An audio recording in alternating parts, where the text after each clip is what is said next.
What is going on, YouTube? Dr. Way here, and today we're going to be talking about iconic crystals.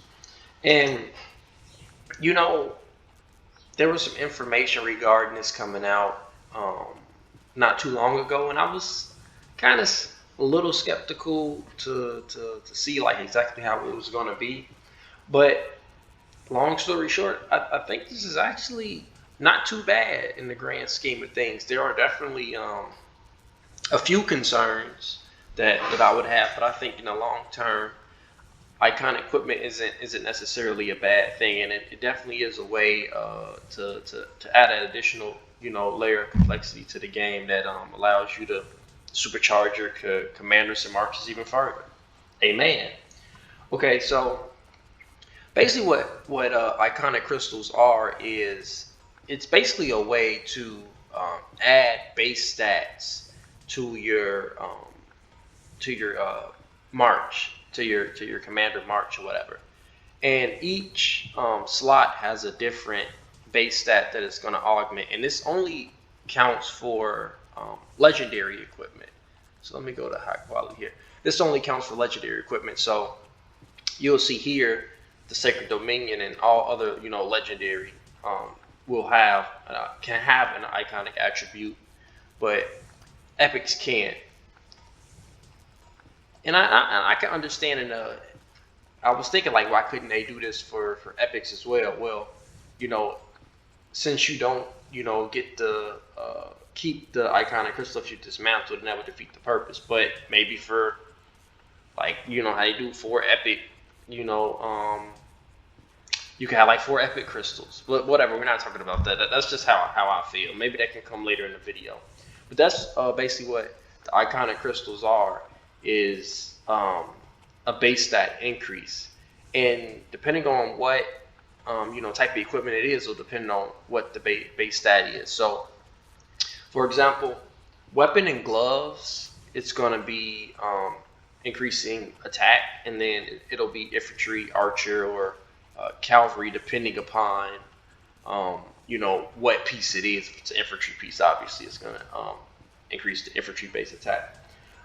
Now, the helmet and chest will be defense, and then the legs, the boots, and the accessories will give health.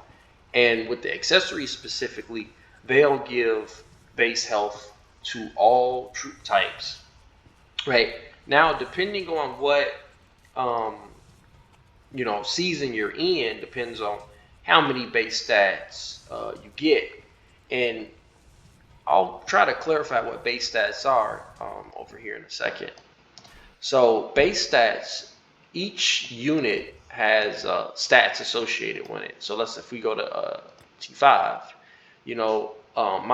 a typical infantry T5 has 220 attack base, 212 defense base, 216 health base, and when you have like a percent attack increase, so let's say you go to a report, right? Those are my base stats. Let's say I were to go to a report. Hopefully I got, so I'm in here. Well, I just go do a peacekeeping report.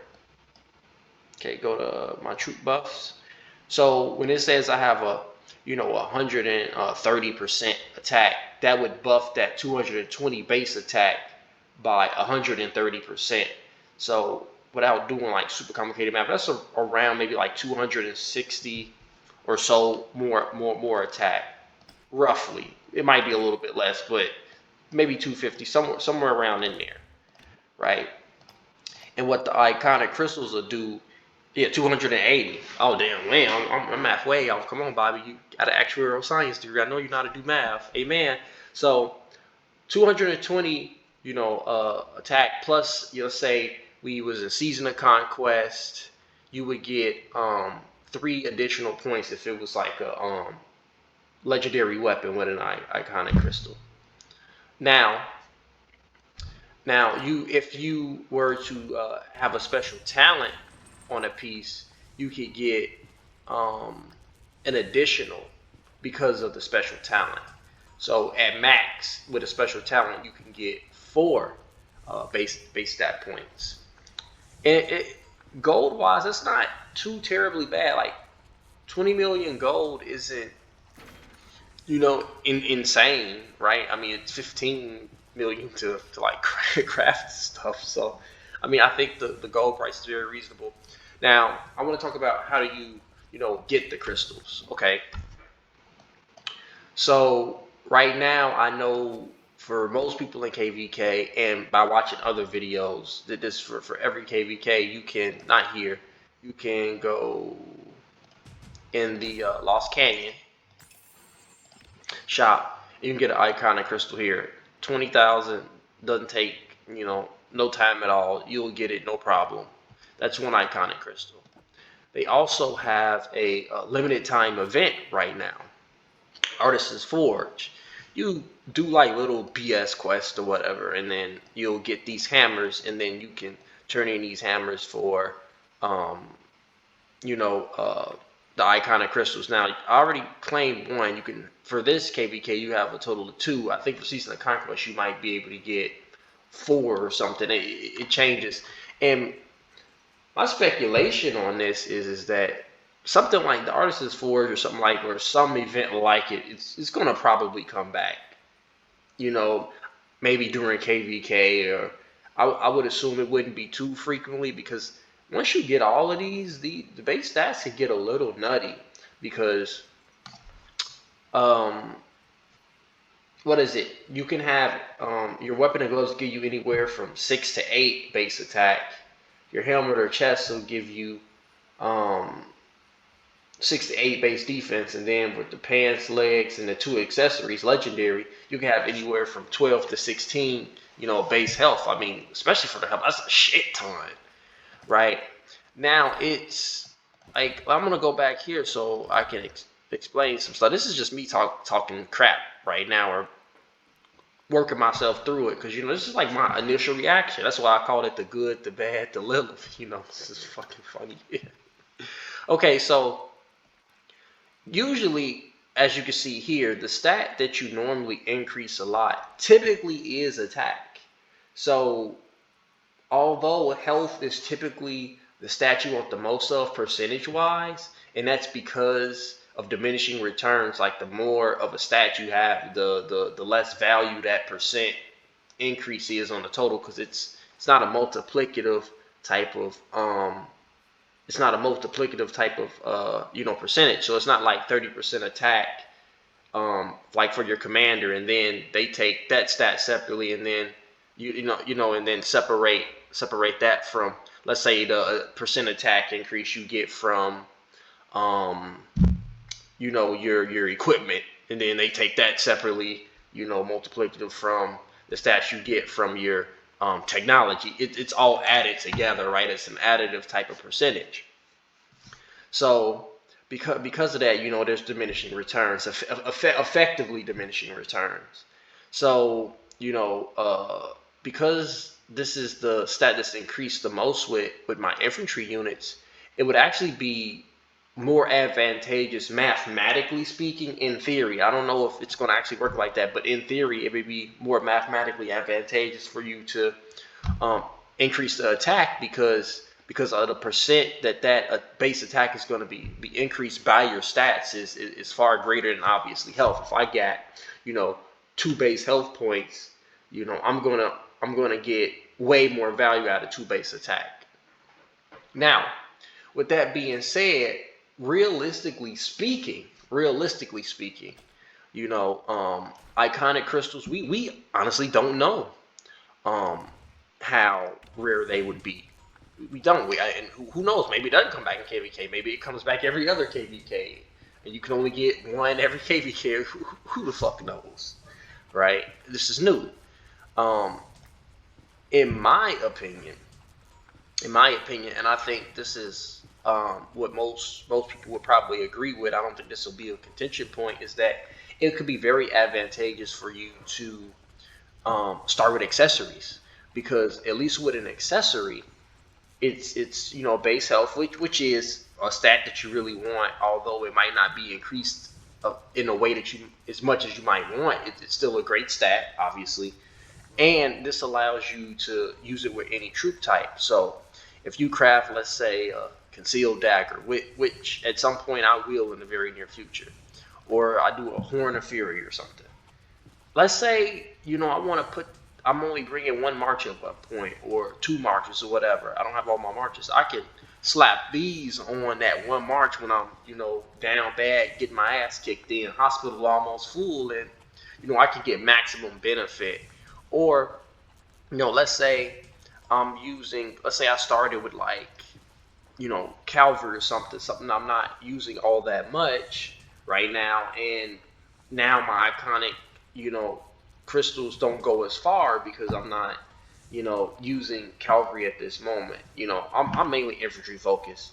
So what I would probably do is once you get the accessories, maybe you start off with just like two accessories, shit, maybe even one accessory. These things are expensive, and I'm not trying to like laugh at that. For like a free to play, I can understand how this doesn't make sense to you because maybe you don't even you're not even at a place where you're ready to craft a concealed dagger, right? Or craft a Horn of Fury, let alone slap an icon, on top of trying to slap an iconic crystal on it. You know, so that's one route. I'm definitely going to do that. I'm going to save my crystals, and definitely when I craft a concealed dagger, and at some point once I do a KVK season 4, season conquest Horn of Fury, I'll put iconic crystals on those for sure. I'll definitely save at least 2 for that. And then I would just focus on one march, making one march super beefed up, and then just let it be like your main march. So like right now, I have infantry. I'm gonna have an infantry focused account. I already know that. I'm looking at Guan, CPO, those 2 commanders as soon as I get into the Season of Conquest, right? So with that being said, like what I would do, I can just show you my equipment here.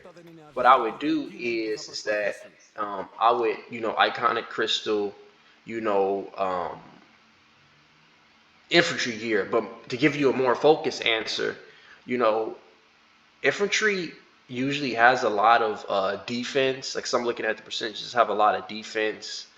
And then I have a fair bit of health, but it's usually more defense. Like this will eventually be if it's legendary pieces, that would be defense. If I this would be defense if I use the what is it, Eternal Night, but I might honestly keep Clorox for way longer. Obviously, this can also be a legendary piece as well, right? So, and that's defense, I believe, as well. So there's a lot of defense, associated with this. So it actually might be advantageous for me to start with the the helmet and the chest, right? And because those are the ones that are going to give defense and shit, those are the ones that I got right now. So I could iconic crystal, these 2, and as I slowly work on changing and upgrading my Stealth Brutality to legendary, my Frost Treads to a legendary piece, you know then I'll iconic those as well. And then once I get that going, I'll start on a new march. Now, with all this being said, there's a few things that as I was talking, I was thinking about. You know, like I don't want to necessarily, because this is advice. What I said was advice that works for me, but like with the whole equipment thing, I might make a whole new video talking about equipment again, because this kind of changes how I think about it. And I don't want to say it in this video because I want to get all of my thoughts together. But this is just you know, my initial reaction to the iconic crystals. One thing that I was very happy about, and this is like the kind of my opinion, right? They could have easily have made a pack in in this fucking thing, right? They could have easily have made a value, a bundle, right? Where you might get, one iconic crystal for $5, or maybe the $5 and $10 tier don't have iconic crystal, but then the 20, 30, I mean a 20, 50 and $100 tier do, right? Like that would be busted. That would be busted. I'm glad they didn't do anything like that. So I'll give Lil of that because they could have definitely, it was hard enough getting legendary equipment, and then on top of that, this, they And then if you're a rally leader or a garrison captain, like you have to do it. Like if you don't have the kind of equipment, I mean, you're putting your whole kingdom at a disadvantage. I mean, they have to have it, right? So those are going to be the whales that are going to, spend that money, obviously, and that'll be a very easily strong arm thing that Lilith could do, and I'm glad they didn't do that. So I'm gonna give Lilith credit for that, right? But here's the, like I said earlier in the video, how many legendary pieces do you think are free to play, which is the majority of the people playing? I get that's not the majority of the people paying, but it's the majority of the people playing the game. How many legendary pieces you think they're gonna have, especially fucking accessories? Fuck no. So for example, I'm gonna tell it like this. I call myself a medium spender. And like, I didn't even want to take my gear farther than this. I feel like this is a great stopping point, and then just work on something else, some other march, and get it to look like this. I think, replacing the weakest of the epic pieces and getting the best of the legendary pieces for your Pacific True type is good. So that's what I did. Got the Golden Helm Hope Cloak. And then like this gives the same amount of stats as the legendary when it's special talented. This gives the same amount of stats as the legendary when the Frost Treads are special talented. So I didn't really feel, that I need to change it. The Fubuki is attack. I don't want that. I'm already getting enough attack from Alexander the Great and all the KVK stuff. So like this is just such a great stopping point. So it's like now in hindsight, like now it's like, okay, maybe I do want to get that legendary, because eventually, at some point, you do want to move on to the legendary, but it takes an excruciating long time to get enough materials. And if what you're trying to do is eventually field 3, 4, 5, and at some point maybe even 6 or 7 marches, maybe not if you're not a whale and spending money, but at least 5 marches, I can't sit here and focus on getting this whole thing legendary beefed out and then iconic crystal it. Like, no, I'm gonna probably like stop here, right? Maybe I iconic crystal these two. Maybe I get an accessory eventually, iconic that, and then I like, I'm not gonna have, another legendary piece for quite some time, because, right now I gotta work up my calves, get that, and then, I have to work on don't judge me. It's on Ethelflab right now because I use Ethelflab YSG. But once I get more, Archer commanders, I want to work on this, and stuff like that. So, like, I feel like the whales are gonna get more immediate benefits from this. So it does, in a way, momentarily put a gap in between free to play and pay to win for sure. Because I mean, they already got legendary equipment, special talents, and all that shit. All they need is the iconic crystal, and the 20 million gold ain't shit to them. But for a free to play, especially if they're not even at this stage of the game yet, I mean, like, it's gonna take them quite a bit of time to, first of all, get the legendary patterns, get enough materials to craft the pattern, and then the iconic crystal on top of that. There is a gap, but at least at some point you catch up. At some point you catch up, and I think that's my opinion of it. That's the good, the bad, the ugly. Like overall, I think this is a very substantial way of adding an additional layer to the game. I'm actually okay with it personally. Like I think it is a little it will be a little bit of a gap. Like it definitely forces the whales, the rally leaders and garrison captains to have it. I don't know how they would even be able to be that without these, but that's my impression of the iconic crystals. I hope you enjoyed the video. You have a wonderful day. You're a beautiful person. Keep playing Rise of Kingdoms, and see you in the next video.